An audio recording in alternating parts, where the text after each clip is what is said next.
नाज़रीन, अप्रैल में जब जंगबंदी के बाद मुज़ाकरात शुरू हुए तो काफ़ी ज़्यादा एक होप पाई जा रही थी और मीडिया और एक्सपर्ट्स भी इस हवाले से ये व्यू रखते थे कि यहाँ पर हो सकता है कि अब ये डील जब वो हो जाए। और आपने देखा कि ईरानियंस और अमेरिकन्स के दरमियान जब वो मुलाकात भी हुई, काफ़ी ज़्यादा एफर्ट्स जब वो की गई, तो उस वक़्त भी हमारा व्यू यही था कि कोई डील जब वो नहीं होगी। उसकी बुनियादी वजह यह है कि अमेरिका के पास वो विल ही नहीं है, अमेरिका चाहता ही नहीं है कि कोई एक रीजनेबल एग्रीमेंट जब वो किया जाए। और अगर वो थोड़ा सा चाहने भी लगता है तो जिस तरह से इजरायली लॉबी का कंट्रोल है वो उस चाहत को भी रोक देते हैं। तो अल्टीमेटली जो है कोई डील नहीं होगी, बल्कि एक और राउंड होगा, एक और हमला जब वो ईरान पर होगा। तो अनफॉर्चुनेटली जो सूरत हाल है उसी तरफ जब वो जा रही है। 8 अप्रैल को सीज फायर हुआ और उसके बाद एक अपॉर्चुनिटी एग्जिस्ट करती थी कि एक डील हो जाए, लेकिन आप देखेंगे टाइम गुजर रहा है और डील नहीं हो रही है। और अब सूरत हाल बहुत ही जंग के जब वो करीब जा चुकी है। एक और राउंड जब वो होने जा रहा है, तमाम तरफ से ये इंडिकेशन जब वो आ रही है। न्यूयॉर्क टाइम की जो आज स्टोरी सामने आई है, न्यूयॉर्क टाइम ने कहा है कि अगले हफ्ते जब वो ईरान पर अटैक होने जा रहा है, नेक्स्ट वीक ईरान पर हमला होने जा रहा है। ये न्यूयॉर्क टाइम की आज की स्टोरी है और इजरायली मीडिया भी सिमिलर रिपोर्ट्स जब वो शाया कर रहा है। और इजराइल ने तो आपने देखा कि जब चाइना में ही ट्रम्प मौजूद थे तो उसी दरमियान से ये खबरें चलाना शुरू कर दी थी। सो सिमिलर रिपोर्ट्स इजराइल से आ रही हैं कि वहाँ पर भी तैयारी है। और जो टाइम फ्रेम हम देख रहे हैं वो यही है कि वर्ल्ड कप से पहले ये हमला होगा। अगले हफ्ते अगले मंथ जब वो फुटबॉल वर्ल्ड कप हो रहा है अमेरिका में, सो ट्रंप किसी भी सूरत इस इवेंट को खराब नहीं करना चाहेगा, तो उससे पहले ही वो हमला करेगा। और उसके जहन में यही होगा कि ये 8-10 दिन की ये जंग होगी। और क्योंकि अगर वो जंग लंबा खींचती है तो वो फिर पूरा वर्ल्ड कप, अगर मजीद 40 दिन की जंग हुई तो पूरा वर्ल्ड कप जब वो उसमें जाता रहेगा, जो ट्रंप किसी सूरत नहीं चाहेगा। बल्कि इस इवेंट को तो वो ज्यादा से ज्यादा अपनी पीआर के लिए इस्तेमाल करने की जब वो कोशिश करेगा। सो एक जंग और मुख्तसर जंग, ये ट्रम्प इंतजामिया की प्लानिंग होगी। बाय द वे, जो फुटबॉल वर्ल्ड कप हो रहा है उसमें ईरान की टीम भी शिरकत कर रही है और ईरान की टीम के जो मैचेस हैं वो लॉस एंजल्स में हैं। और अमेरिका ने काफ़ी कोशिश की, इजराइल ने काफ़ी कोशिश की कि ईरान को जब वो वर्ल्ड कप से निकाला जाए, और फिर इटली को ऑफर की कि वो आ जाएं और रिप्लेस कर लें। इटली ने कहा कि हम इस तरह से बिल्कुल ज्वाइन नहीं करेंगे, एक तो हमारा मेरिट बनता नहीं और ये कौन सा तरीका है कि उसको निकाल कर तुम आ जाओ, तो हम बिल्कुल नहीं आएंगे। सो वो एक मजबूरी थी कि ईरान को जब वो शामिल करना पड़ा। तो ईरान ने इसे एक ग्रेट डिप्लोमेटिक एसेट अपने लिए बताया है कि हमारी टीम वहाँ पर जाएगी तो वो अपना जो मौक़िफ़ है वहाँ पर ज़ाहिर है। स्पोर्ट्स आप देखते हैं, स्पोर्ट्स डिप्लोमेसी भी हो रही है। तो ये है उधर से तैयारी।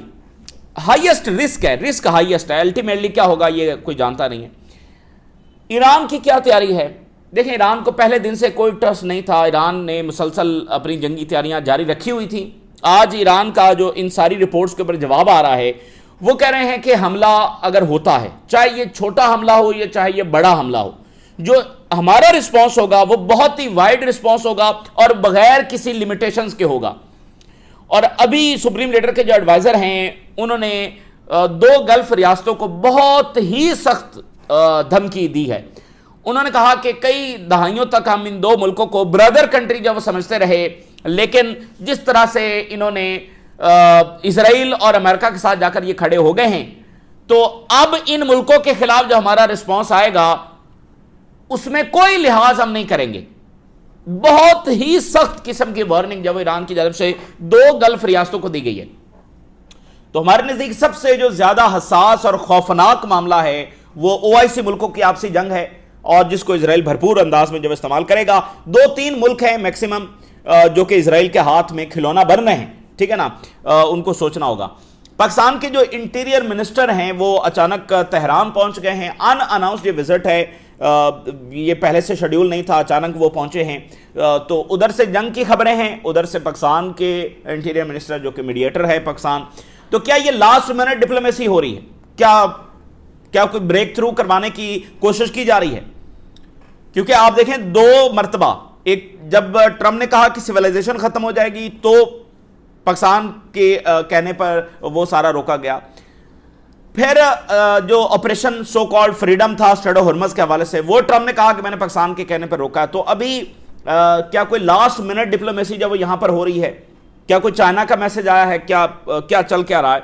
तो ये दौरा भी काफी ज्यादा इंपॉर्टेंट है। लेबनान के फ्रंट पर तेजी है। अच्छा, वहां पर एक सो कॉल्ड सीज फायर कल रात अनाउंस कर दिया गया था 45 डेज का। अब आप इन हुकूमतों की इग्नोरेंस देखें कि ये अमेरिका से भीख मांगते हैं सीज फायर की, और कौन सा सीज फायर मिलता है जिसमें इजराइल बमबारी करता रहेगा, इजरायली फौज इनके मुल्कों में घुसी रहेगी और इजराइल अपने कब्जे को मजबूत करता रहेगा।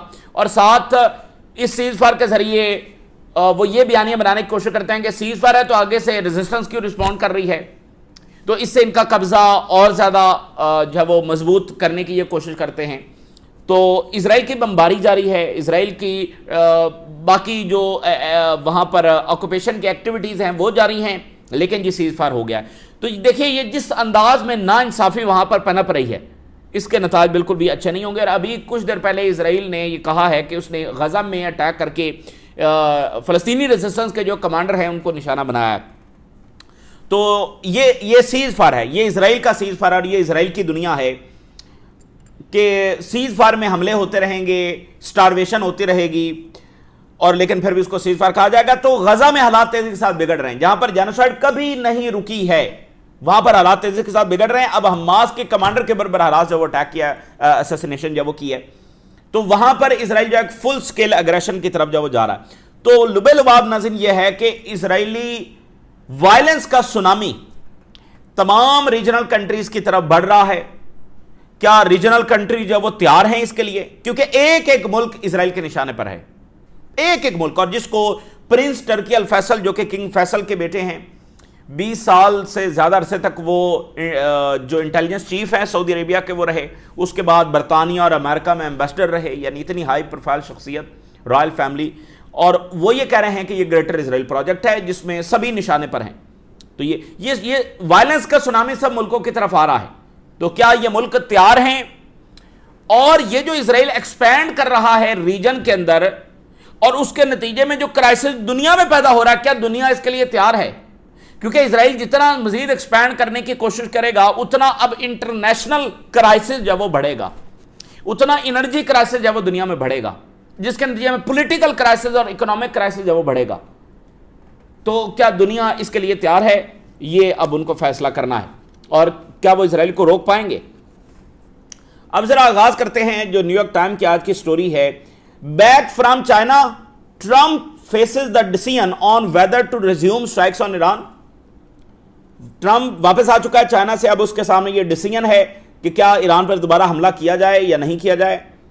जो ट्रंप इंतजामिया के बाकी लोग हैं उन्होंने बैटल प्लान्स तैयार कर लिए हैं, बाकायदा ईरान पर हमले के प्लान्स तैयार कर लिए गए हैं। न्यूयॉर्क टाइम की स्टोरी है। Israel and United States are preparing to resume attacks on Iran next week. New York time, अगले हफ्ते यह हमला करने की तैयारी की जा रही, क्योंकि मैंने आपको टाइम फ्रेम बताया है कि मिड जून से तो वर्ल्ड कप शुरू हो रहा है।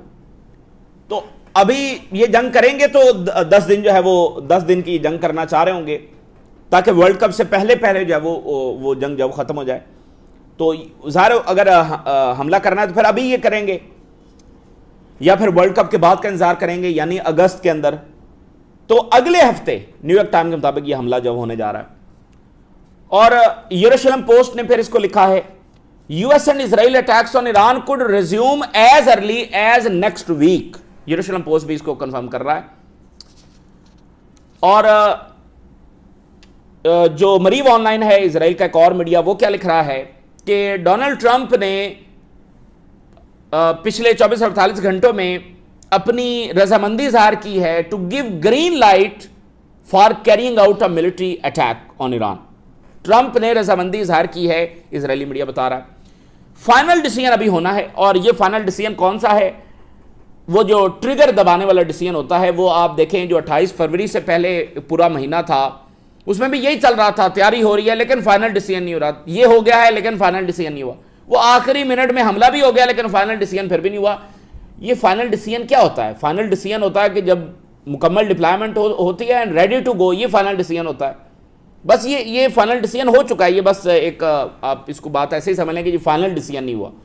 जब फोर्सेस उस डायरेक्शन में मूव करना शुरू कर दी जाती हैं, जब एसेट्स डिप्लॉय करना शुरू कर दिए जाते हैं, तो वो डिसीजन हो चुका होता है। कब ट्रिगर दबाना होता है, ये वो आखिरी मिनट का डिसीजन होता है, वो किसी भी मिनट लिया जा सकता है। और डिप्लोमेटिक विंडो जो है वो तेजी के साथ क्लोज हो रही है। अब इस डिप्लोमेटिक विंडो को क्लोज कर कौन रहा है, ये भी तो बताया जाए। कमिंग डेज जो हैं ये बहुत ही डिसाइसिव और फेटफुल होंगे in determining the course of developments. आने वाले दिन जो हैं वो बड़े फैसला कुन होंगे, ठीक है ना, फैसला कुन, decisive, this is very important, ठीक है ना। और इजरायली आर्मी चीफ ये बता रहा है कि मैंने सदर्न कमांड जो कि ये गजा को देखती है, इसको हाई ऑपरेशनल रेडीनेस रखने का ऑर्डर दिया है। और हमारे हाथ बहुत लंबे हैं जो हर एक तक जब वो जाएंगे, वी विल रीच एवरीवन। अब ये गजा में फुल स्केल एग्रेशन की ये बात कर रहा है और फिर पूरे रीजन को धमका रहा है कि हमारे हाथ जब वो बहुत लंबे और हम जब वो हर तक जाएंगे। तो ये है इजराइल की तैयारियां। और देखिए बात सिंपल सी है, इजराइल एक नॉर्मल स्टेट के तौर पर यहां नहीं रहना चाहता है और उसको बदमाशी करनी है, उसको ग्रेटर इजराइल बनाना है। तो उसको हर एक ताकत जो इस रीजन में एग्जिस्ट करती है उसको तबाह करना है, और सबसे बढ़कर पहले उसको ईरान को तबाह करना है। तो ये सिंपल सी बात। इजराइल की पॉलिसी में कोई तब्दीली नहीं आई और अमेरिका जिस तरह से इजराइल के हाथों यरगमाल बन चुका है उसमें अभी कोई तब्दीली नहीं आई। तो इसलिए नतीजा जंगे ही निकलेगा। फिलहाल डिप्लोमेसी को आप साइड पर रख दें और ये सिर्फ मीडिया कंजम्पशन के लिए, अच्छा जी एग्रीमेंट्स हो रहे हैं, मुलाकात हो रही है, फलां हो रहा है। जिस दिन अमेरिका ने फैसला कर लिया उस दिन ये ऐसे चुटकी वाला काम है ईरान के साथ एग्रीमेंट करना। ये इतना आसान है क्योंकि ईरान की पोजीशन बड़ी क्लियर है, न्यूक्लियर तो कोई इशू है ही नहीं। ये इतनी बार ईरान पर हमला कर चुके हैं न्यूक्लियर का बहाना बनाकर, और न्यूक्लियर कोई सिरे से इशू ही नहीं है। ईरान के पास न्यूक्लियर नहीं है और ईरान के खिलाफ एक भी evidence even western intelligence agency produce नहीं कर सकी कि ईरान एक्टिवली न्यूक्लियर वेपन बना रहा है। तो न्यूक्लियर सिरे से कोई इशू नहीं है। इशू क्या है? इशू ग्रेटर इजराइल है, ठीक है, जिसको अब अरब वर्ल्ड की बड़ी शख्सियात भी कंफर्म कर रही हैं। तो जब ग्रेटर इजराइल है तो फिर बाकी मुल्क जो वो क्या कर रहे हैं, वो कब जागेंगे? अच्छा, इजराइल जो है वो क्या एक और हमले से, और अमेरिका क्या एक और हमले से कुछ हासिल कर पाएगा? अब इजराइल के अंदर क्या हो रहा है, हैरेड्स की रिपोर्ट है कि ब्रेन ड्रेन हो रहा है इजराइल से। और could brain drain leave Israel brain dead? क्योंकि सारे जो काबिल लोग हैं वो तो छोड़कर जा रहे हैं, तो इजराइल क्या इसका नतीजे में ब्रेन डेड हो जाएगा? यही होना है अल्टीमेटली। और पेंटागन से बड़ी खतरनाक खबर है। पेंटागन के जो ह्यूमन राइट्स के वॉच डॉग हैं, यानी जो इदारा है, उसने रिपोर्ट किया है कि सिविलियन प्रोटेक्शन के हवाले से जो प्रोटोकॉल्स हैं, जो रिस्ट्रिक्शंस हैं, पेंटागन ने क्वाइटली, खामोशी के साथ वो खत्म कर दी। Pentagon quietly dismantle the civilian harm mitigation programme, कि जिसमें लिहाज करना है कौन सा टारगेट है, वहां पर कितने सिविलियंस हैं, क्या उसमें कैजुअलिटीज सिविलियंस की हो सकती हैं, ये वो सारा। तो वो पेंटागन ने क्वाइटली खत्म कर दिया। अब आप देखें कि इजराइल का रंग कितने खुले अंदाज में अमेरिका पर चढ़ रहा, और जो पेंटागन चीफ है वो जाहिर है इजरायली एसेट है। इसकी तकारीर जब वो इजराइल के अंदर ये कई बार दौरा कर चुका है, तो इजराइल में खड़े होकर इसने क्या तकरीरें की हैं वो भी आप देख सकते हैं। और इसका जो स्पॉन्सर है वो सबसे बड़ा ज़ानिस बिलियनर है जिसको लेकर आया है। तो पेंटागन जो है वो मुकम्मल तौर पर इनके कंट्रोल में आ चुका है। और आप देखें कि वो वैसे कौन सा इन्होंने आज तक मतलब कितनी सिविलियन कैजुअलिटीज इनकी जंगों में होती नहीं है, तो वो एक जो अलामती प्रोग्राम मौजूद था उसको भी खत्म कर दिया। तो ये देखें उनकी मेंटालिटी को शो कर रहा है कि उनके लिए कोई लिमिट्स नहीं है। ये कौन सा सिविलियन कैजुअलिटीज का लिहाज करते हैं? पहले दिन तो स्कूल के ऊपर अटैक किया, कब इन्होंने लिहाज किया? इराक में कितनी सिविलियन कैजुअलिटीज हुई हैं। तो बात यह है कि जो एक अलामती चीज है वो भी, उसको भी ये फारिग कर रहे हैं। ये उनकी मेंटालिटी को शो कर रहा है कि वो डेंजरस लेवल के ऊपर जाकर खतरनाक है। और चाइना के हवाले से आप जरा एनालिसिस देखिए कि ट्रंप बीजिंग से खाली हाथ लौटा है। ईरान के हवाले से कोई वो हासिल नहीं कर सका, ताइवान के ऊपर कोई कंसेशंस नहीं ले सका, चिप्स के हवाले से कोई डील नहीं हुई, रेयर अर्थ मिनरल्स के हवाले से कोई डील नहीं हुई। और सारी अमेरिकी कंपनीज की जो जान है वो रेयर अर्थ मिनरल्स के अंदर है। बोइंग एयरक्राफ्ट जितना ट्रम्प ने कहा था 700 खरीदे जाएंगे, वो 100, 200, 150, पता नहीं वो कितने खरीदे जाएंगे। उसका जियो पोलिटिकल सूरत हाल पे कोई असर रसूख नहीं है। बोइंग खरीद लिए तो क्या, तो वो तो कतर भी खरीद लेगा 100, 150, 200, तो क्या मसला है। तो जितना ट्रम्प कह रहा था उतने भी नहीं खरीदे गए। तो वहां पर क्या हुआ, वही ऑप्टिक्स, अच्छी तस्वीरें, अच्छी अच्छी बातें, गार्डन का विजिट करवा दिया, इशाइया रख दिया, और ऑल द टाइम ट्रंप जो है वो प्रेसिडेंट शी की तारीफ कर रहा था और किस तरह से कैलकुलेटेड नजर आया, अच्छे बच्चे के तौर पर जो नजर आया। तो जिस लेवरेज के लिए ट्रंप गया था वो कोई लेवरेज उसको हासिल नहीं हो सकी। चाइना ने उसको अच्छी हॉस्पिटैलिटी दी, अच्छी अच्छी बातें हुई, बस दैट्स ऑल, ठीक है ना। तो उल्टा ट्रंप को ज्यादा तारीफें करनी पड़ी ना, प्रेसिडेंट शी की ज्यादा तारीफें ट्रंप को करना पड़ी। तो हासिल उसूल इस दौरे का क्या हुआ। अब जहां पहले ईरान जो है, ईरान का क्या रिस्पॉन्स आ रहा है। ईरान ने कहा है कि any American mistake even if small will ignite a wide response. अगर कोई छोटा सा हमला भी होता है ईरान पर तो हम बहुत बड़ा जवाब उसका देंगे। और ईरान बार बार ऐसी बयानात को साबित भी कर चुका है। जब 28 फरवरी को हमला हुआ और इतना शदीद हमला था, उनके टॉप कमांडर जब वो शहीद हो गए, सुप्रीम लीडर शहीद हो गए, 70 मिनट के अंदर ईरान ने रिस्पॉन्ड किया। 70 मिनट के अंदर एक सुपर पावर को, 2 न्यूक्लियर पावर्स को, और पूरा रीजन और यूरोप और अमेरिका ये सब हमलावर थे ईरान पर। 70 मिनट के अंदर ईरान ने रिस्पॉन्ड किया और तमाम अमेरिकी बेसेस को उसका हशर नशर करके रख दिया। तो ईरान की ये बातें महज बातें नहीं है, ईरान ने ये करके दिखाया है। तो ईरान अब ये कह रहा है कि टारगेट बैंक्स चेंज हो चुके हैं, हमारी टारगेट लिस्ट अपडेट हो गई है, और जो सेफ एरिया समझे जाते थे, यानी अमेरिका के जो एसेट्स हैं जो कि सेफ थे इससे पहले, अब वो सेफ नहीं है। वो टारगेट्स जो सेफ थे अब वो सेफ नहीं है, अब वो भी हमारे निशाने के ऊपर हैं। और जो हमने खुद साख्ता रिस्ट्रेंट लगा रखी थी, अपनी कुछ लिमिट्स लगा रखी थी, उन रिस्ट्रेंट को भी हम खत्म कर रहे हैं। The comprehensive plan is ready and new targets have entered the military priorities list। नए टारगेट्स की जो लिस्ट है वो तैयार हो चुकी है। कंप्रीहेंसिव रिस्पॉन्स होगा हमारा, बेसिस पर भी होगा, इसराइल पर भी होगा, एंड बियॉन्ड दैट भी होगा। वो टारगेट जो अब से पहले हिट नहीं हुए वो अब हम हिट करेंगे, ये ईरान का रिस्पॉन्स है। और आवर आर्म्ड फोर्सेस की जो रेडीनेस है वो पहले से कहीं ज्यादा है। और जो ये मुहासरा कर रखा है अमेरिका की जानब से, ये हमारा जब कुछ बिगाड़ नहीं सकता, इसको कन्फ्रंट करने की हम सलाहियत जब रखते हैं।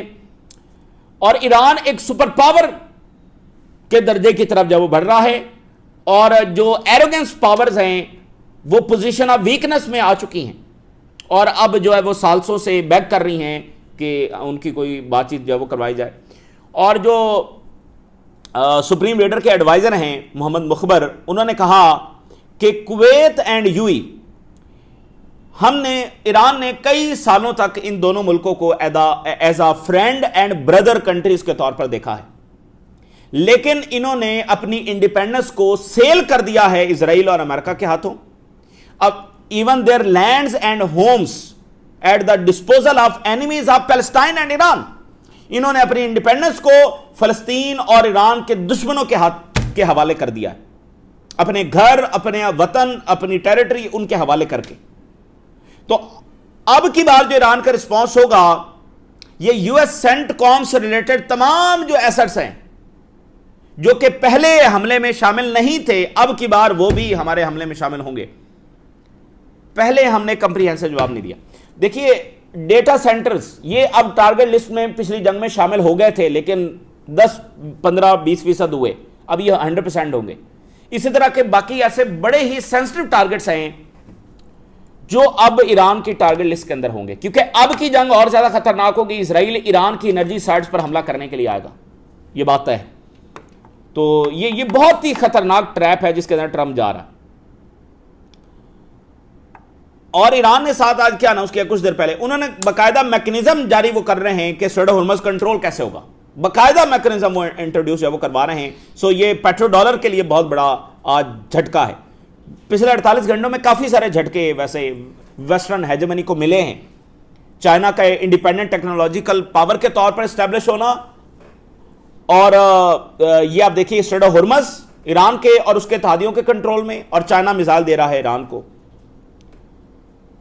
और ईरान ने कहा है कि ये जो फ्रीडम ऑफ प्रोजेक्ट, क्या नाम है, project freedom, so called project freedom, ये अनाउंस करने वाले जो मुल्क हैं उनके लिए स्ट्रेट ऑफ होर्मज हमेशा बंद ही रहेगा, ठीक है ना। जो खुलवाने की बात कर रहे हैं उनके लिए हमेशा ये बंद होगा। और एक और बड़ा चाइनीज सुपर टैंकर जो है वो स्ट्रेट ऑफ होर्मज से अभी एक और गुजर गया है। वो ट्रंप ये बताने गया था कि ये तुम्हारी भी जंग है, देखो स्ट्रेट ऑफ होर्मज तो तुम्हारी जरूरत है, तो जरूरत है तो चाइना अपनी जरूरत पूरी कर लेगा उसमें अमेरिका। अब ये आप अंदाजा करें ना, मतलब इग्नोरेंस का अंदाजा करें कि जंग छेड़ी चाइना को कंटेन करने के लिए, चाइना का रास्ता रोकने के लिए, और अब कह रहे हैं कि हम तो चाइना की हेल्प कर रहे हैं। मतलब क्या चाइना बेवकूफ है? क्या दुनिया बेवकूफ है? चाइना को जाकर ये कन्विंस करेंगे कि हमने तो आपके लिए जंग छेड़ी है।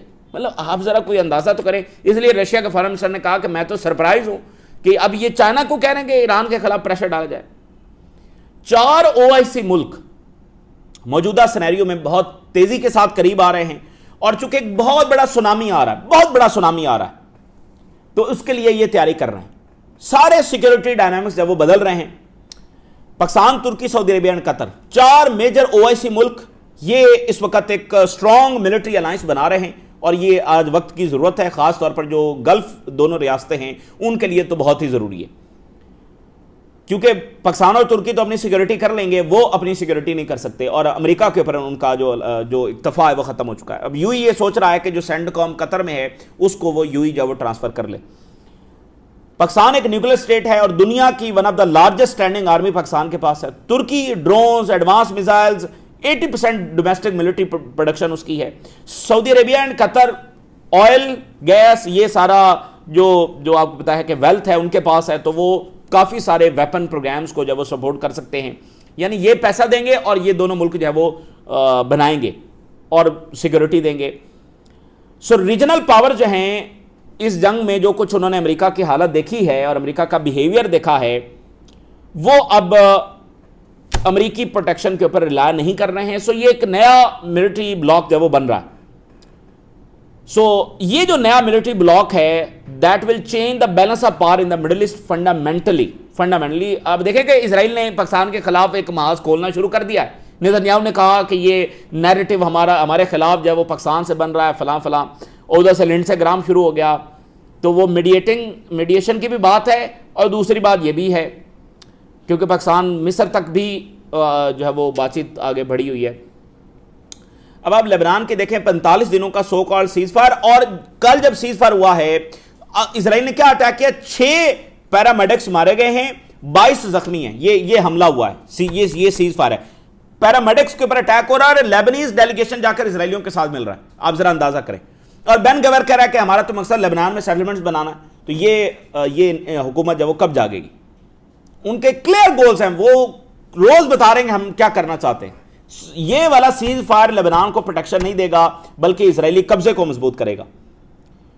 हिजबुल्लाह ने जवाब में अटैक करते हुए जो इनके हेडक्वार्टर्स हैं उनको निशाना बनाया है, और इजरायली मीडिया बता रहा है कि मुकम्मल तौर पर जो हमारा एयर डिफेंस है वो ड्रोन्स के सामने नकारा हो रहा है, और इस वीकनेस का हिजबुल्लाह भरपूर फ़ायदा उठा रहा है, और बहुत सारे हमारे जो ट्रूप्स हैं वो इसमें ज़ख्मी हो रहे हैं और मारे जा रहे हैं। तो ये इस वक्त की ताज़ा तरीन डेवलपमेंट्स है जो हमने आपके साथ शेयर किया। अपने राज रोगा करें इजाज़त, अल्लाह हाफिज़।